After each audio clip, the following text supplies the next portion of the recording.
Professor Mi Ruoru is from Minsu University of China. He walks and practices Tai Chi here every day, as has been his habit for many years. More than 70 years old now, Professor Mi has devoted his whole life to studying Chinese folk music.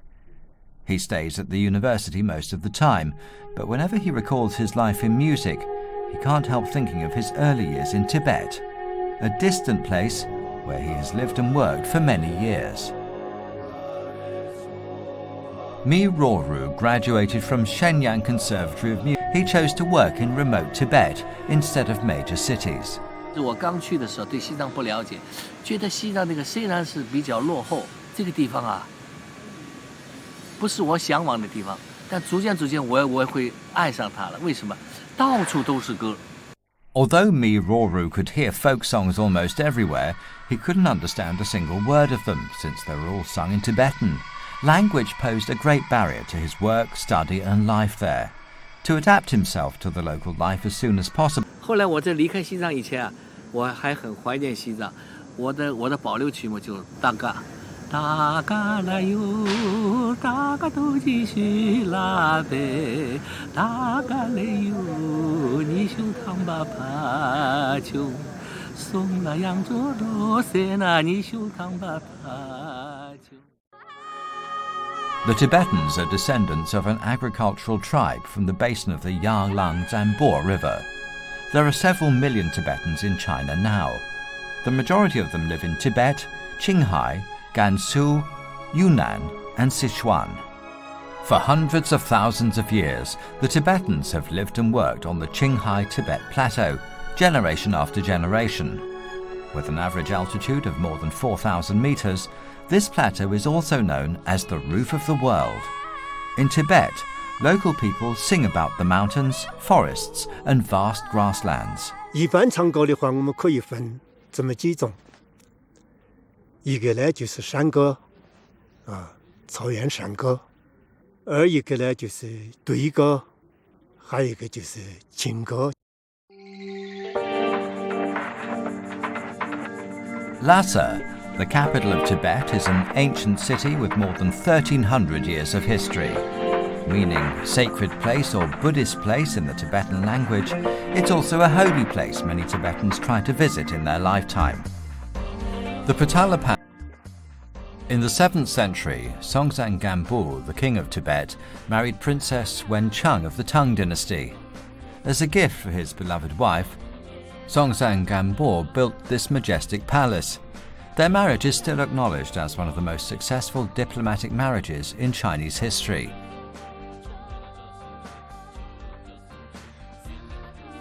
Maybe it's just a coincidence that the Potala Palace has witnessed the love between Songtsen Gampo and Princess Wencheng. 1,000 years later, it also witnessed the unusual life of one of its masters, the 6th Dalai Lama, Sanyang Gyatso. At the end of the 17th century, Sanyang Gyatso wrote many heart-touching love poems at the palace. I prostrated myself on the way up the mountain path to a temple, not to show my piety, but to feel your warmth. I trekked around holy mountains, sacred lakes and Buddhist pagodas, not for reincarnation, but to meet you on my way. Sanyang Gyatso left behind him more than 60 love poems, which have been turned into folk songs and enjoyed tremendous popularity among the Tibetan people. 听过你们肯定听说过这个长阳讲座，他是这个达赖，他也是个听过的长阳讲座，他的听。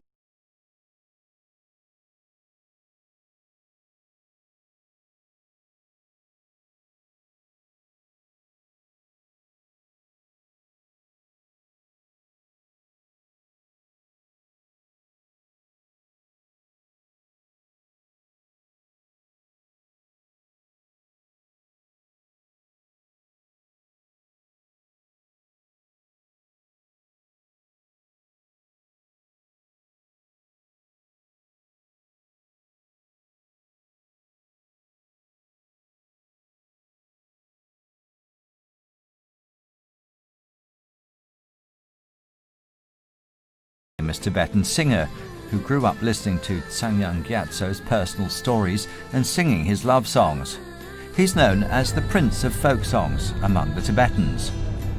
We'll have a face-to-face interview with him during this trip to the Tibetan populated areas, trying to find out what makes him the Prince of Folk Songs.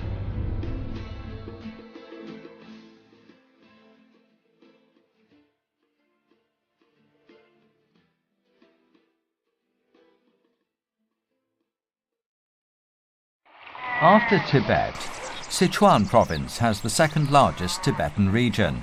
It's home to more than 1 million Tibetans, and Tashi Nyima is one of them.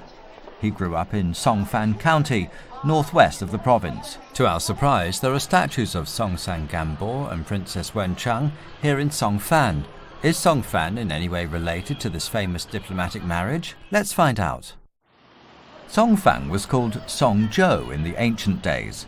In the 7th century, it was the border between the Tang dynasty and Tibet. Songsang Gambo married his wife Princess Wenchang at this very place.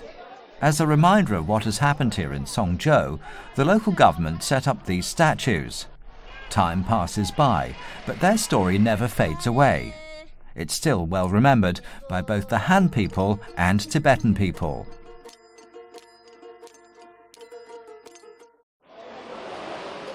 With the help of the local publicity office, we got in touch with Tashi Nyima, who was in Chengdu, capital city of Sichuan, at the time. After explaining to him the purpose of our interview, he agreed to meet us the next day in Chengdu. He also told us that original folk songs are created by ordinary people and suggested that we visit some Tibetan families.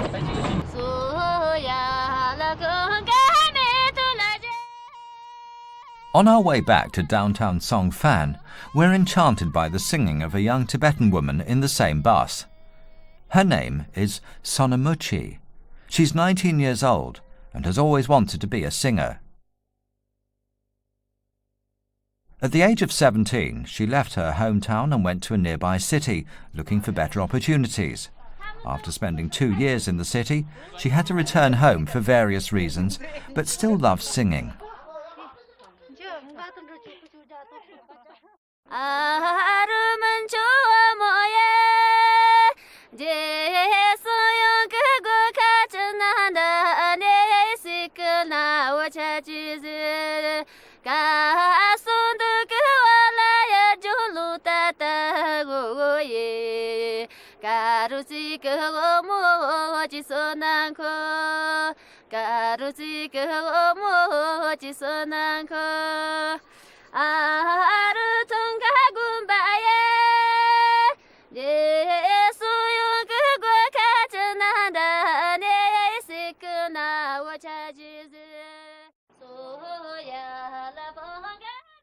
Sonamuchi told us she was encouraged by the success of Tashi Nyima when she decided to leave her hometown 2 years ago.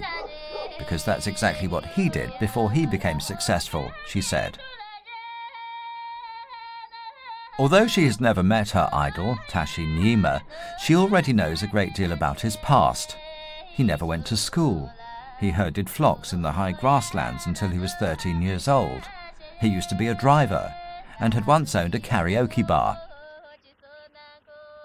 Sonamuchi said she's a fan of Tashi Nyima, not because he's famous, but because of what made him who he is today.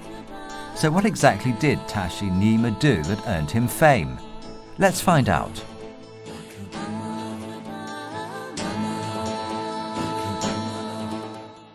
We met Tashi Nyima in Chengdu today.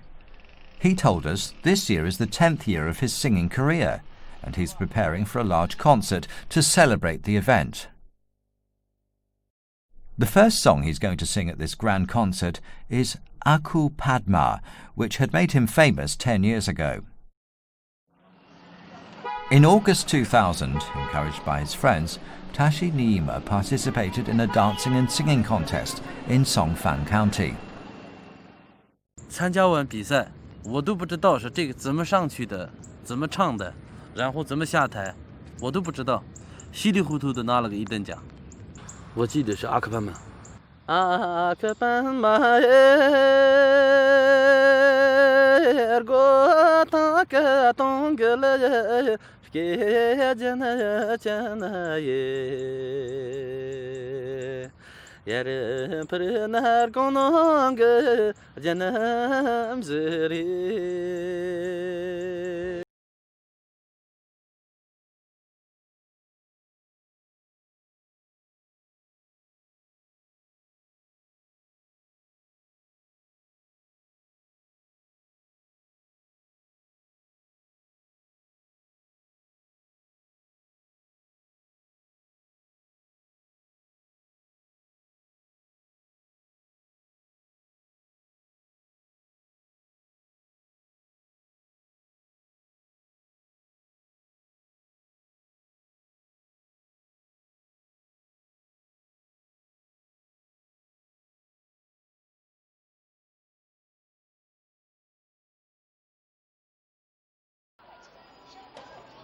10 years ago, this song made Tashi Nyima a sensation in Songfan County. He opened a small karaoke bar in downtown Songfan.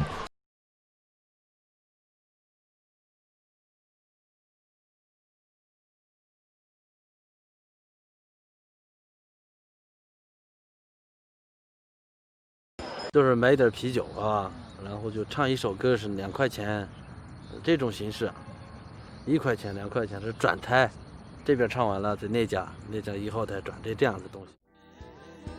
Tashi Nyima soon encountered a problem due to many guests preferring popular songs in Chinese, but he didn't understand Chinese, let alone Chinese songs. He had the same language trouble as Mi Roru when he came to Tibet. After deliberating for some time, he made a life-changing decision to study Chinese.